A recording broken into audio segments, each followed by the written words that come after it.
what could happen to you if you continue vaping. I know this little bottle of gas doesn't seem that bad, but it's so much worse than you think. Look, I know it's tempting to get a hit because everyone's doing it. Even if you take one hit, you're cooked and it's over for you. Or is it? You know, it's possible to quit, but if you really want to change it, you need to man the up and listen here. Got it? Okay, good. Let's start.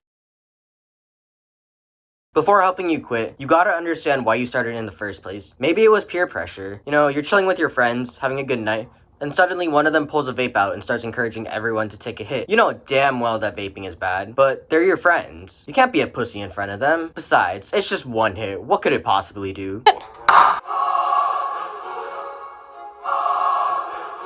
Okay, look, you may have known them for years, but is that the reason why you started? Your friend is probably in the 85% of high schoolers who vape, or 72% of middle schoolers that vape. I understand that you may want to fit in with your friends and not be a quote-unquote loser, but is it worth messing up your health and dying way earlier before you get a girl? Or guy. Oh wait, you may not even get one, because most partners don't want a whiff of it every time you take a hit. But it's okay though, because your mind feels so much better. For the brief time it lasts, you feel relaxed and calm, but that doesn't last long, so you take more to feel happy. And this is another reason. Vaping is commonly used as a stress and coping mechanism. Life is stressful as a teen or young adult. You're changing, your body's changing, you're in new environments, and you gotta figure out how to navigate the real world. All of this is overwhelming. So the little bit of downtime you have, you take a couple hits and easily get that rush of dopamine you've been wanting. However, the more hits you take, the harder it is to get high and feel happy. So you have to keep taking a lot more hits until you get that same amount of dopamine. It results in an endless cycle. Also, some people might turn to vaping because they've lost their purpose. If their life is shit, why keep going? To them, vaping is the only thing that makes them happy and fills the void. Getting high is an escape from reality, and they keep doing it to get away from the real world. This is another reason why some people vape, but others want to know what it's like, which leads into curiosity. As kids enter adolescence, their brains are still developing. Teens are more likely to do stupid stuff with their friends due to a desire to explore, figure out who they are, and even just an imbalance in chemical hormones. Combined with the fact that there's many ads that make vaping look so cool, and the fact that it's so easy to get vapes, it's like they want us to get high. And it doesn't hurt to try, right? Despite the legal age being 21 to get a vape, many people working there don't check IDs or they don't care enough to check. A teen might have an older sibling or parent that vapes, so it just sparks their curiosity more and leads them down a path of getting high and wasting all their money. But how does vaping affect us? The main effect is damaged lungs. You've probably seen this ad. Vaping can deliver toxic metals like nickel and lead into your lungs. That's metal in your lungs.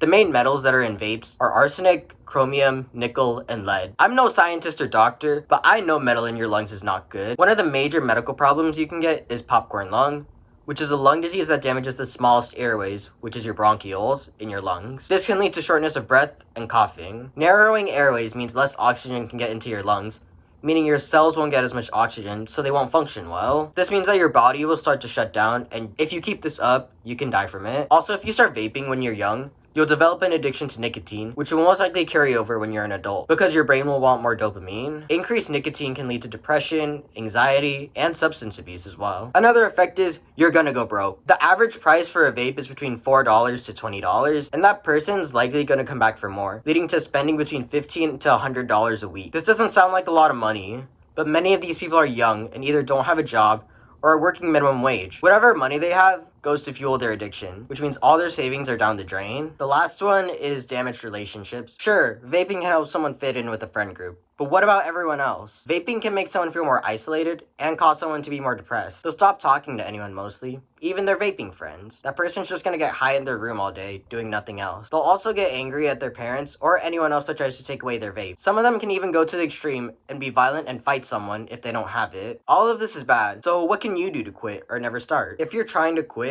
here's a few steps for you. First, recognize that it's a problem. You have to understand that vaping isn't okay. Knowing that you have a problem and wanting to change it is a first step in the right direction. The second thing you should do is get it out of the house. When you first start recovery, you're gonna have severe withdrawal symptoms, and that's normal. Your body's not gonna get the dopamine rush it once had. If the vapes are at reach, it's too easy to grab it and just give up. Not having any vapes inside your house forces you to have some self-control and man up. But you should also find something else that fills the void that vapes did. Stuff like volunteering, cooking, or any hobby or activity that you might be interested in can take your mind off the withdrawal and make you feel more productive. The third thing you should do is minimize or stop hanging out with people that are vaping. If you see your friends vaping, you could easily get peer pressured to do it and then fall off. As soon as you take a hit, even if it's just one, you're basically cooked and you'll have to start over. If they offer you one, use the stop method. First say no, then tell why not if you want to. You don't have to tell why not, because sometimes a no is a no. Then you can offer another activity or solution. And if nothing works, just promptly leave. Another thing you should do is look at other people's stories and go to rehab or therapy. Many people have suffered through vaping addictions, and it's hard to recover by yourself. Having help, whether it's online or in person, can help you with your journey. Rehab courses and therapists can also recommend some good stress management strategies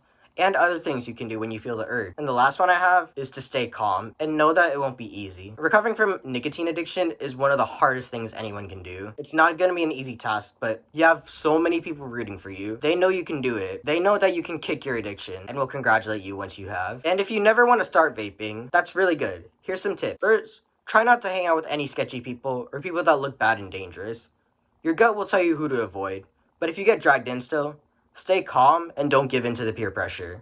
Remember, the things they say like, oh, if you don't do this, you're a pussy, are just dumb things that won't even matter. Also, you can educate yourself on vaping by watching some videos, reading about other people's experiences, or just reading articles about the effects of vaping. I know you can do it.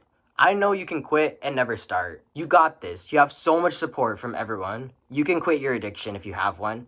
And if you don't have one, do not start one. I believe that you'll never start a vaping addiction. And if you do, remember this video. But yeah, I hope you guys learned something or found this video useful in any way. And I also hope you enjoyed this video. Vaping is a rising issue, and we need to not let more young people fall into this trap. The moral of this video is don't vape.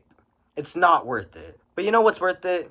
Liking this video and subscribing to the channel so you can join the Brainiac family. I'm DanDaSmartie, and thank you for watching.